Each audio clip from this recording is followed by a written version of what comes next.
नमस्कार. आज आपण एका अशा विषयावर बोलणार आहोत जो आयुष्य आणि मृत्यूच्या नाजूक रेषेवर उभा आहे. आणि तो विषय आहे सन्मानाने मरण्याचा अधिकार. आपण हरीश राणा प्रकरणाच्या निमित्ताने पॅसिव्ह युथेनेशिया म्हणजे निष्क्रिय इच्छामरणावर सर्वोच्च न्यायालयाने दिलेल्या एका ऐतिहासिक निकालाची सविस्तर माहिती घेणार आहोत. चला, याची सुरुवातच एका थेट आणि तितक्याच महत्त्वाच्या प्रश्नाने करूया. खरंच, एखाद्या व्यक्तीला सन्मानाने मरण्याचा अधिकार आहे का? हाच प्रश्न या संपूर्ण प्रकरणाच्या केंद्रस्थानी आहे. प्रत्येक मोठ्या कायदेशीर निकालाच्या मागे ना एक मानवी कहाणी असते, एक वेदनादायी गोष्ट. आणि हा ऐतिहासिक निकाल समजून घ्यायचा असेल तर आपल्याला आधी हरीश राणा यांची हृदय हेलावणारी कहाणी समजून घ्यावी लागेल. 13 वर्षे, हो तुम्ही बरोबर ऐकलत, तब्बल 13 वर्ष. विचार करा, हरीश राणा एका अशा अवस्थेत होते जिथे शरीर जिवंत होतं पण मेंदूने काम करणं जवळजवळ थांबवलं होतं. हा एक आकडाच त्या परिस्थितीची भीषणता सांगायला पुरेसा आहे. तर ही गोष्ट सुरू होते 2013 साली. हरीश राणा पंजाब युनिव्हर्सिटीचा एक विद्यार्थी. हॉस्टेलच्या 4थ्या मजल्यावरून पडल्याने त्याच्या मेंदूला गंभीर इजा झाली आणि या अपघातानंतर तो पर्मनंट व्हेजिटेटिव्ह स्टेटमध्ये गेला. म्हणजे काय, तर त्याचं शरीर जिवंत होतं पण मेंदूने प्रतिसाद देणं पूर्णपणे थांबवलं होतं. तब्बल 13 वर्ष तो कृत्रिम श्वास आणि नळीने दिल्या जाणाऱ्या अन्नावर अवलंबून होता. आणि मग एका मोठ्या कायदेशीर आणि भावनिक लढाईनंतर तो दिवस उजाडला, 11 मार्च 2026, ज्या दिवशी सुप्रीम कोर्टाने आपला निर्णय दिला. आता ही मानवी बाजू समजून घेतल्यावर चला यातले कायदेशीर आणि वैद्यकीय मुद्दे समजून घेऊया. इच्छामरण म्हणजे नक्की काय? तर हे पॅसिव्ह युथेनेशिया किंवा निष्क्रिय इच्छामरण म्हणजे काय? एकदम सोप्या भाषेत सांगायचं तर रुग्णाला कृत्रिमरित्या जिवंत ठेवणारे उपचार जसे की व्हेंटिलेटर किंवा अन्न देण्यासाठी लावलेली ट्यूब हे काढून घेणं. यात डॉक्टर मृत्यू घडून आणत नाहीत तर फक्त कृत्रिम उपचार थांबून नैसर्गिक मृत्यूला सामोरे जाऊ देतात. इच्छामरणाचे 2 मुख्य प्रकार आहेत आणि हा फरक लक्षात ठेवणं खूप गरजेचं आहे, विशेषतः स्पर्धा परीक्षांसाठी. पहिला आहे ॲक्टिव्ह युथेनेशिया. म्हणजे काय, तर डॉक्टर इंजेक्शनसारख्या साधनांनी रुग्णाचा जीव घेतात. हे भारतात पूर्णपणे बेकायदेशीर आहे, एक गुन्हा आहे.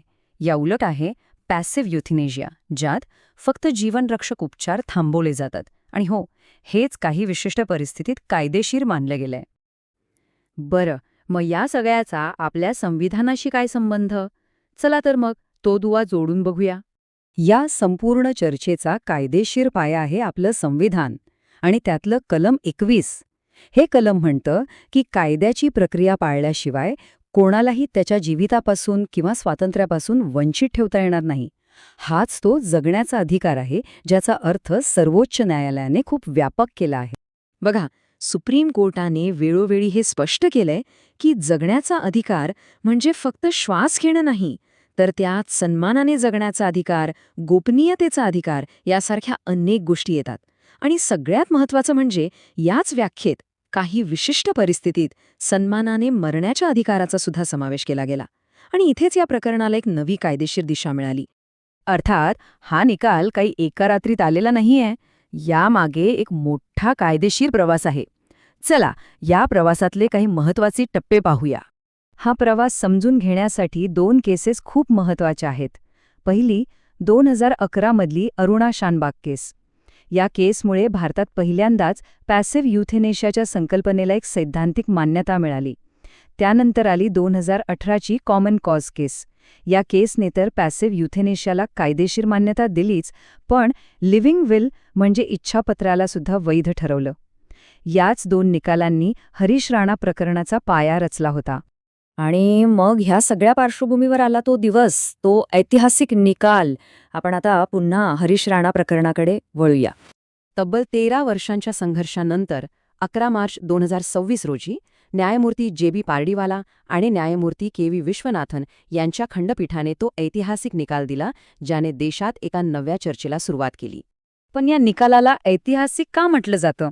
याची 3 ठोस कारणं आहेत. 1. भारतात पहिल्यांदाच सुप्रीम कोर्टाने कायद्याच्या पलीकडे जाऊन प्रत्यक्ष एका व्यक्तीला पॅसिव्ह युथेनेशियाची परवानगी दिली. 2. 2018मध्ये जे नियम बनवले होते त्यांची प्रत्यक्ष अंमलबजावणी होणारं हे पहिलं प्रकरण ठरलं.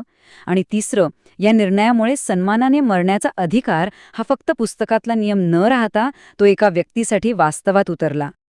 तर शेवटी हा एक विचार करायला लावणारा प्रश्न उरतोच की जगण्याचा अधिकार जितका महत्वाचा आहे तितकाच सन्मानाने मरण्याचा अधिकारही महत्वाचा आहे का?